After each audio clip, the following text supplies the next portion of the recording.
collapsed on Monday.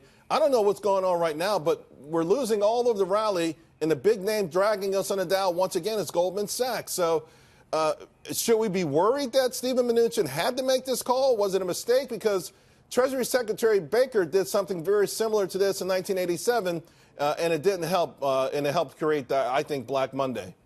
Look, Secretary Mnuchin is in constant contact with the financial community. He's friends with most of those folks. He himself operated in that space. And it's very normal for the Treasury Secretary to call people up and say, hey, how's Christmas looking? You know, they've got credit card data. How are sales going? But to say, and hey, also, do you guys have enough cash on hand for a run on the banks? I mean, was that the question?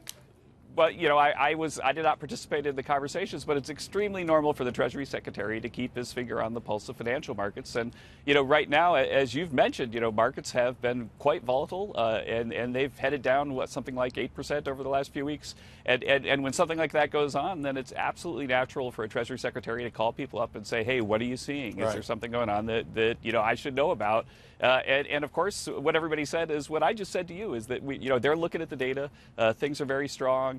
Sales are very strong, and liquidity is there. And so, you know, I think that whether you can calm markets or not at any given day is something that, you know, is a very, very difficult thing to say, right? There, though, Kevin, let's be honest. The psychology is to make this call on Christmas, you know, a couple days from Christmas on a Sunday. It's felt like a sense of panic. President Trump. Mixed articles out there this morning on how he feels about this call on Mnuchin. Can you tell us if he's happy with Steven Mnuchin right now? Oh, I'm highly confident that the president is very happy with Secretary Mnuchin. You know, I've met with them together in the Oval many, many times, and they have a very collegial and productive working relationship. And so those stories are just false. What about some of the other market-centric things that we're seeing? For instance, Susan Lee just shared a stat with us on the role of computers, high-frequency trading algorithms. Again, you go back to Black Monday, and it was what they call portfolio insurance. It wasn't portfolio insurance. It didn't work. It backfired, in part because of computerized programming trading. It was a 300-page report, that the Brady report for Congress, that put most of the blame on these computerized trading programs. Here we are, fast forward this many years later, and they're still crushing the markets at times. Should there be some way to slow them down at all in your mind? Well, this is an issue that Treasury Secretary Mnuchin is studying very closely. He's spoken publicly about the fact that he is concerned that there might be something there that needs to be attended to.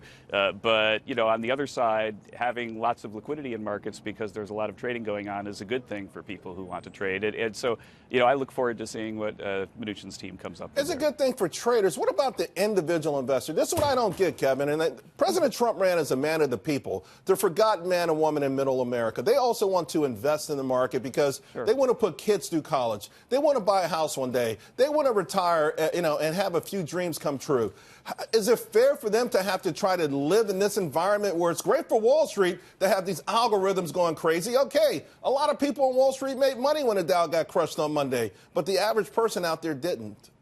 Right. Well, you know, the only tried and true strategy, and John Bogle is somebody who's talked about this for decades, is to buy and to hold. And that's, you know, that's what I've done my whole life, and that's what probably most of your listeners do as well. And, you know, when you buy or when you sell, you want to know that there's liquidity in the market so that someone will transact with you. But I think that buying and holding has been a proven strategy.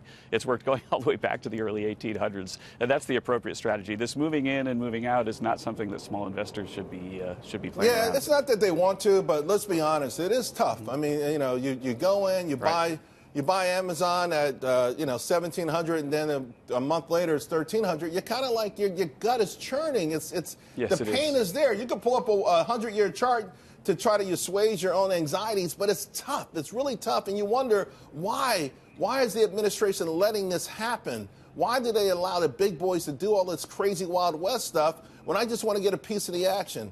You know, it's tough. Right. We know it's tough, right? Yeah, but in the end, if the economy grows and profits grow and dividends grow, then, you know, markets go along with it. And so there are a lot of day-to-day fluctuations or month-to-month fluctuations. But in the end, if the economy is growing at 3%, then that's very, very positive news for markets going forward, because it means that earnings are going to be higher. You think 3% is good for 2019? 3%.